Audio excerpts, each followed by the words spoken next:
আসসালামু আলাইকুম। কি অবস্থা সবার? আশা করছি সবাই ভালো আছেন। মাইক্রোসফট এক্সেলের গুরুত্বপূর্ণ একটি ফাংশন হচ্ছে অ্যান্ড ফাংশন। এই অ্যান্ড ফাংশন ব্যবহার করার মাধ্যমে আমরা ২ বা ২ এর অধিক কলামের ডাটাকে জোড়া লাগিয়ে একটি কলামে আনতে পারি। সেটা হতে পারে ২ বা ২ এর অধিক কলামের নাম্বার, তারপরে হতে পারে নেম, তারপরে হতে পারে ফোন নাম্বার, তারপরে হতে পারে অ্যাড্রেস, হোয়াটএভার ইট ইজ। এখানে আমরা প্র্যাকটিক্যালি দেখানোর জন্য দুটো নাম্বার এবং ফার্স্ট নেম এবং লাস্ট নেমকে জোড়া লাগিয়ে একটা কলামে আনার মাধ্যমে আমরা প্র্যাকটিক্যালি দেখব যে অ্যান্ড ফাংশনটা আসলে কিভাবে কাজ করে।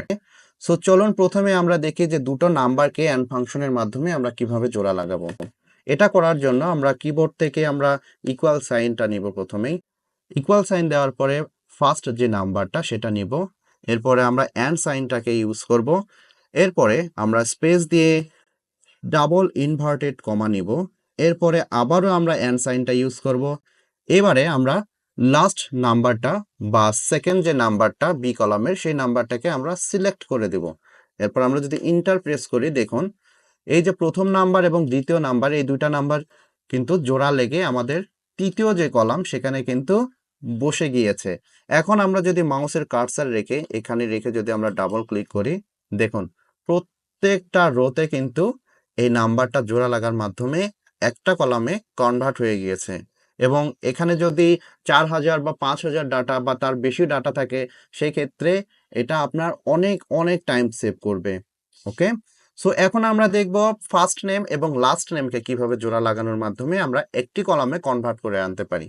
সো সেম ভাবে আমরা এখানেও অ্যান্ড ফাংশন ইউজ করতে পারি। অ্যান্ড ফাংশন ইউজ করার জন্য আমরা আবারও এখানে ইকুয়াল সাইন ইউজ করব। এরপরে আমরা ফার্স্ট নেম যেটা সেটা নিব। নেওয়ার পরে আমরা অ্যান্ড সাইন ইউজ করব, স্পেস দিয়ে আমরা এখানে ডাবল ইনভার্টেড কমা নিব।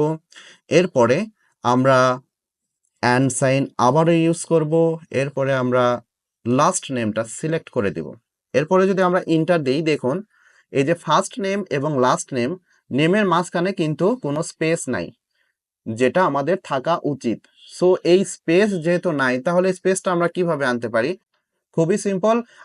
আমরা এর উপরে ডাবল ক্লিক করলে সূত্রটা আবার আমরা দেখতে পাবো, এখানেও আমরা দেখতে পারি, অথবা এই যে ফাংশনের যে এখানে যে এখানে ফর্মুলা বার আছে, এই ফর্মুলা বারেও আমরা এটা দেখতে পারি। আমরা কি করব? সিম্পলি ডাবল ইনভার্টেড কমার মাঝখানে একটা স্পেস অ্যাড করে দেব, এরপরে যদি আমরা ইন্টার দিই, দেখুন এবার ফার্স্ট নেম এবং লাস্ট নেমের মাঝখানে কিন্তু একটা স্পেস, অ্যাডিশনাল একটা স্পেস অ্যাড হয়ে গিয়েছে। এখন আমরা যদি মাউসের কার্সারটা রেখে এখানে ডাবল ক্লিক করি, তাহলে ফার্স্ট নেম এবং লাস্ট নেম খুব সহজে ইজিলি আমরা জোড়া লাগাতে পারি। এই ক্ষেত্রে আমরা যারা ফ্রিল্যান্সিং বা ডাটা এন্ট্রি বা লিড জেনারেশনের কাজ করি, ফার্স্ট নেম এবং লাস্ট নেম অনেক সময় বায়ার আলাদাভাবে চাই। অনেক সময় বলে যে যেহেতু ফার্স্ট নেম লাস্ট নেম আলাদা আছে, তুমি এটাকে একখানে করে দাও। সো সেই ক্ষেত্রে কিন্তু আমরা ইজিলি করতে পারি। এছাড়াও আমাদের যে অ্যাড্রেসগুলো থাকে, সেই অ্যাড্রেসগুলো কি করতে হয় আমাদেরকে, দেখা যাচ্ছে সিটি, স্টেট, জিপ কোড, এগুলাকে কিন্তু আলাদা আলাদাভাবে করে দিতে হয় অনেক সময়।